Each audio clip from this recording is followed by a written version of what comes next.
Welcome to the studio. One of the key things we're going to work on today is standing balance. Standing balance is critical for everything we do, and as we age it's one of the things that will deteriorate and put us at risk of challenging our independence and trying new things. So a couple of my favourite things that I've learned over the years through my Pilates and physiotherapy journey, often start the class with these exercises. It's an excellent way to really challenge the muscles you need in order to stand balance and also recover your balance if you have a bit of a wobble. So we're going to start on your mat. We're going to take our feet together. We're going to open those toes wide out. Now, as I said on our mat, but if you know that you've already got challenges with your balance, or you find balance quite a tricky thing to master without requiring a chair or a wall, set yourself up like that. If you're at home, find a wall or have a really sturdy chair in front of you, and feel free to use that. The other thing is to stand on a sturdy floor. If you've got your mat on top of carpet, you're already challenging your balance a lot, and you're going to be losing that purchase you can get from a firmer floor in order to salvage your balance and keep yourself up. So go hard floor if you're wobbly. Give yourself a wall or a chair nearby if required. We're going to plant our feet down into the mat. I want you to activate your legs. I want you to feel your legs tighten. Your tailbone can drop a little bit, can help you draw in through that low center. I want you to feel that drawing in, that tightening of a belt, that zipping up, that pull through. And with that, you can elevate a little bit of height. So you're going to grow tall up through the crown. The shoulders will drop down. We're going to come into that nice sense of alignment and posture. And it's one of the critical factors in Pilates. Looking at how things stack on top of each other, the placement of everything. And that means we get that nice balance through our muscle groups as we train them to be able to stay here. From this position, I want us to take out of that lovely stance. We're going to reach forward, and as we come back, we're going to push our hands back behind us, opening wide across the front of the chest and squeeze the glutes. Reach and squeeze it back. Reach, squeeze, reach, squeeze, reach and squeeze. Give me 4, 3, push, 2, push, 1, push. This time we're going to challenge that. We're coming up onto the toes. So push and then pushing back up onto the toes and fire up those glutes in order to be able to hold and salvage that balance. Reach and push and hold. Reach, push, hold. And 3, 2, and 1.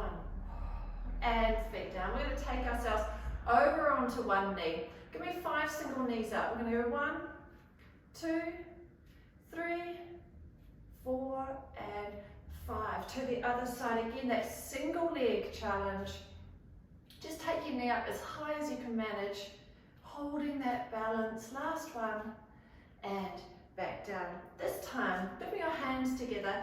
Our feet are planted on the floor, and we're going to keep what we call our headlights shining forward. This is the AC, the bony part at the front of the hips. I want you to have a little feel for them, and they're going to track a beam forward. So we're going to hold ourselves nice and tall. Let's work as we did and we regained our posture at the beginning. Press down into the mat, activating the legs. Shoulders drop, our length is through the crown, and our hands are together. We're going to rotate the upper body. So I want to keep those headlights shining forward. Keep them shining at me as we turn. So we're going to do a really lovely spinal twist. And you're going to get the best spinal twist by having a height.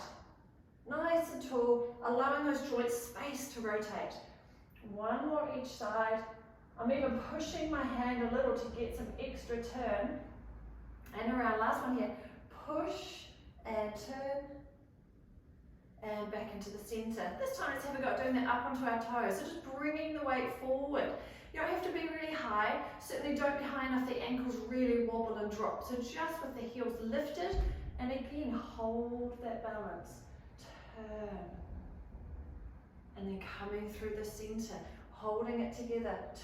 Turn. So the headlights stay forward. Keep those glutes working. The legs feel active. Hold. And 1 more here, coming around, hold, and then back down, reset. This time the same level of heel height, but we're going to throw an arm out and just add a little bit of speed to this. Up onto those toes, again, just as much as you can manage without ankles feeling like they're going to wobble sideways. We're going to turn, but we're going to throw the arms. We have to hold that balance. There's a little bit more to catch, and we come back in. Other side, throw, and in, a little faster, throw, and in, and throw, and in, and lower. Last position we're going to do is going to loop your fingers together and behind the head. Now, this is taking it up a little more advanced. If you prefer to have your hands ready for the chair or the wall to catch you, then do keep the hands down, but you can copy the rotation work. So we're just holding behind the back of the head. I'm going to drop those shoulders down nice and low. Again, coming onto the toes, but feel free to have a go first at doing this flat-footed. So let's go flat-footed together. We're going to turn, bring that elbow to the back, turning to the side. You might find here better access to that mid-back, so we can get a really good spinal twist here. Keeping tall through the crown, separating the joints of the back, so with that long spine we're able to get beautiful rotation. Now I've just lifted my heels a little bit. Let's go for the second level. We're going to turn, hold it together here, use your balance, active legs, glutes are firing, rotate to the other side, and then back into the center and lower. Go hands on hips for me. This is just a really nice little balance series. Check in your alignment once again. So knees over toes. Raise the heels, push yourself up nice and tall, and lower the heels with control. We're going to lower the knees onto the toes, tall and lower. Now control is another principle in Pilates that we often talk about. What it means is that every part of the exercise, I want you to find control in it. There's no random movements, there's nothing really without purpose. So I want you to think about every part of this exercise, including that return.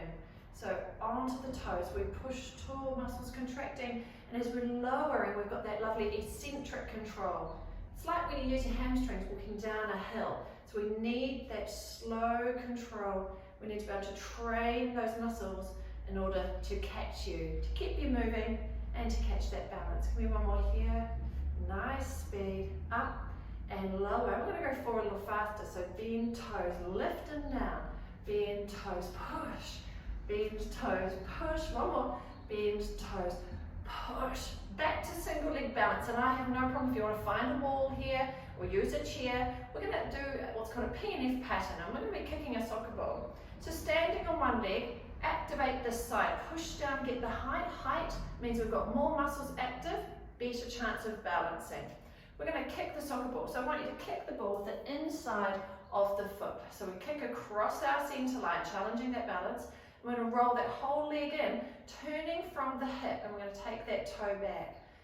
Think about that turning of the leg open and that turning of the leg and hip in. Kick across and roll it in. And very little else is moving. We're able to hold our posture. We're nice and tall. Headlights stay level and our shoulders nice and wide.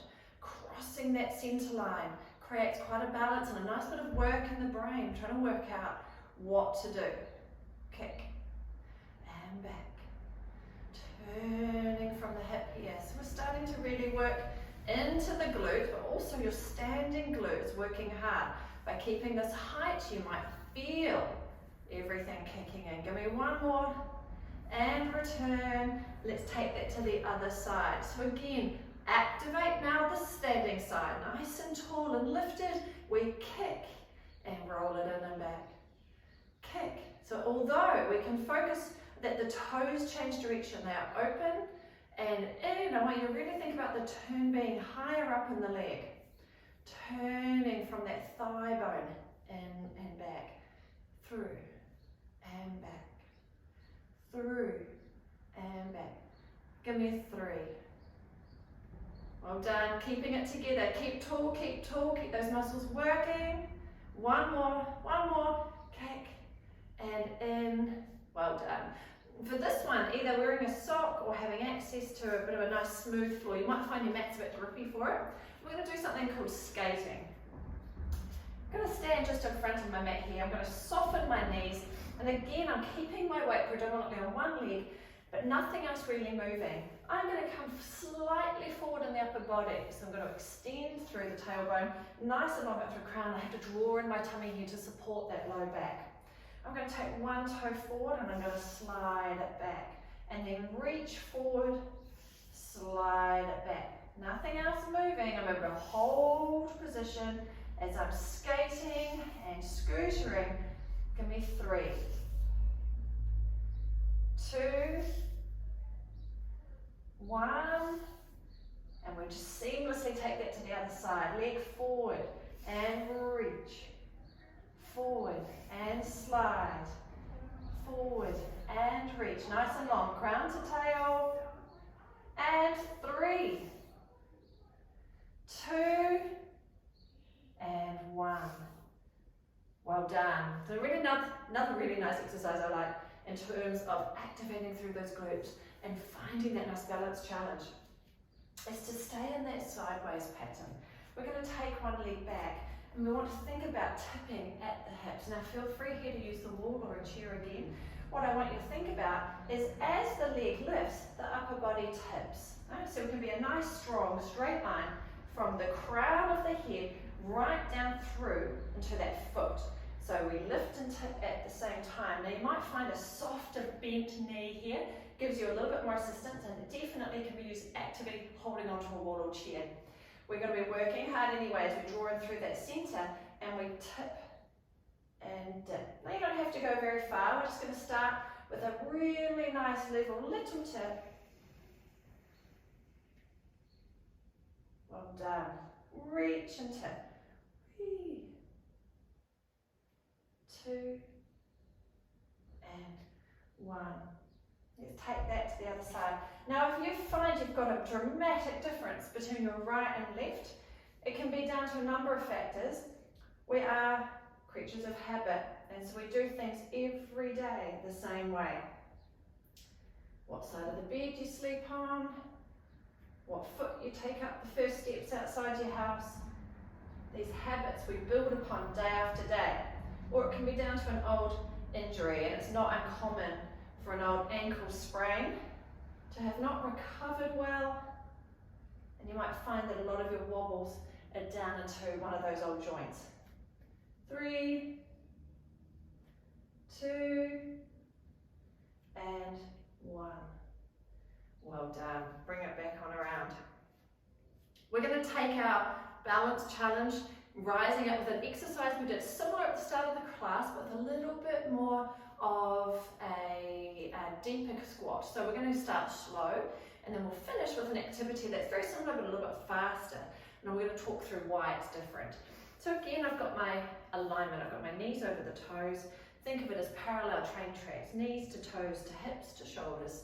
So we're going to sit back, and I'm going to really reach forward, and I want to activate. We call this tug of war. So I'm going to reach forward so I can feel that weight coming onto my toes, and then I'm going to pull back through my hips, pulling back from my sitting bones until my toes are raising, but I want to stay centered. I want to keep this balance. Once again, come forward onto those toes. The weight's on the toes. Hold this balance. Coming back a little bit, sitting back with the toes raised, and then I'm going to come forward. I'm going to come on the toes now. Hold it here for me. And what you're going to feel is those legs activating, everything activating. From here, slowly rise, push down into the floor, reach up through the hands, toes, reach, reach, reach, and slow down. Try that again. So again, nice and slow. We're starting to activate these legs first with the reaching forward and the pulling back. And you're feeling this challenge to your feet, using those toes a lot to help hold this balance together. This time onto these toes and just pause and feel everything recruiting. Here, if you need extra assistance, making sure you really focus and feel that lower tummy coming in, and we can close that pelvic floor as well.